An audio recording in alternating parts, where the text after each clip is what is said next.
Hello mate, so this is Nikos E30 S50 3.2. Basically we've done the full undersealing now, so we've undersealed inside the wings completely, all the way up, front to back, so that shouldn't ever rust ever again. Both wings are done exactly the same. The body work is literally now prepping all the panels to be able to get the paint on. You can see he's been working on this panel, making sure the entire panel's flat.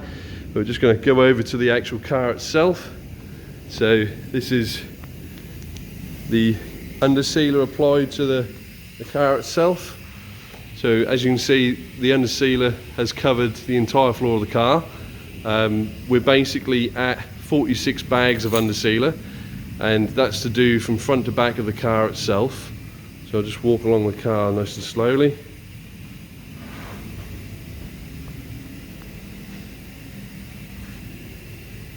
So as you can see, we've done it nice and thick on all the joints, and then a nice layer in between all the jointed areas, all the seams, everywhere you expect rust to get into, water to get into, we've sealed up completely solid.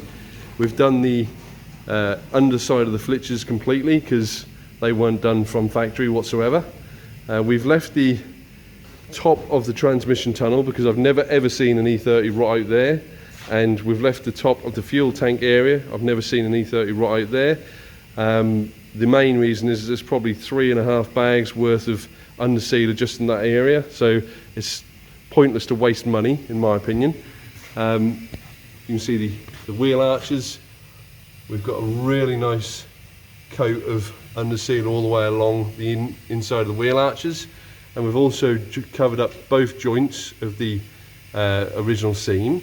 So both joints are actually completely waterproof now. Just going to go forward to the front panel. So as you can see, the front panel completely done inside and out.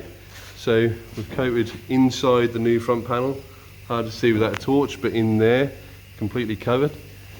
I'm just going to move to the back of the car now, just so you can see exactly what we've done inside the car. And the reason we've gone a couple of bags over, so it literally is a couple of bags over. Originally Nikos bought 44 bags of undersealer, and we've gone 46 bags of undersealer. And the reason is I've just added a little bit of extra undersealer inside the inner sill, just to seal that very lip up where the outer sill meets, so it's really nice and thick there. But the main reason is that we've got the inside of the boot. We've covered a lot of the seams inside there and the wheel arches.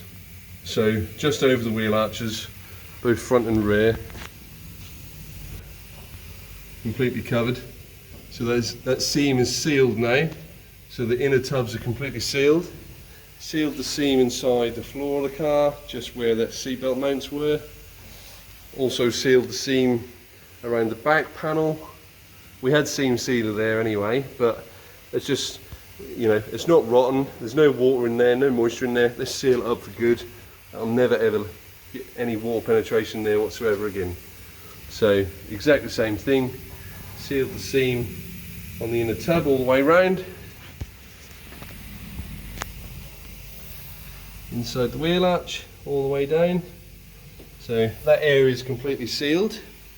I've also sealed the inside of the scuttle panels, where they're very common for rusting.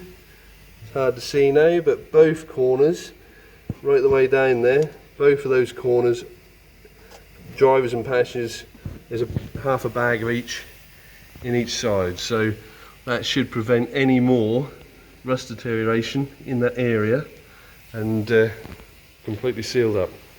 You can see the inside of the front panel completely done. So Tony's just going to count the bags out. 47 bags, sorry, I made a mistake. So we used 47 bags in total. Tony's going to count the bags out. They're done in fives basically, so 10, 20, 30, 40, 45, 46, 47. Yep, so you can see that, packs of 5, 10, 20, 30, 40, 45, 47. Alright, so it's actually 3 bags of undersealer we've gone over by, but the main reason is that we've actually sealed up a lot more of the inside than what we normally would do for most customers. But we just want to make sure that your car lasts a lot longer, and obviously those inner wheel arches, the way that we joined them, they need to be sealed anyway. So yeah, I'm just going to pause the video and basically get the car down flat, and we can have a little look at it with it down flat.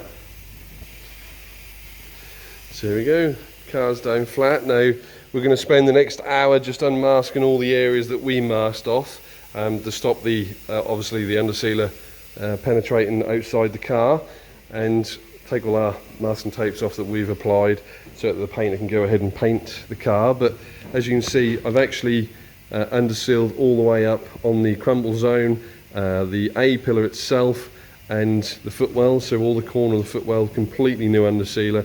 BMW didn't underseal in this area from factory, so we've basically added more additional sealant than it actually had when it left the factory.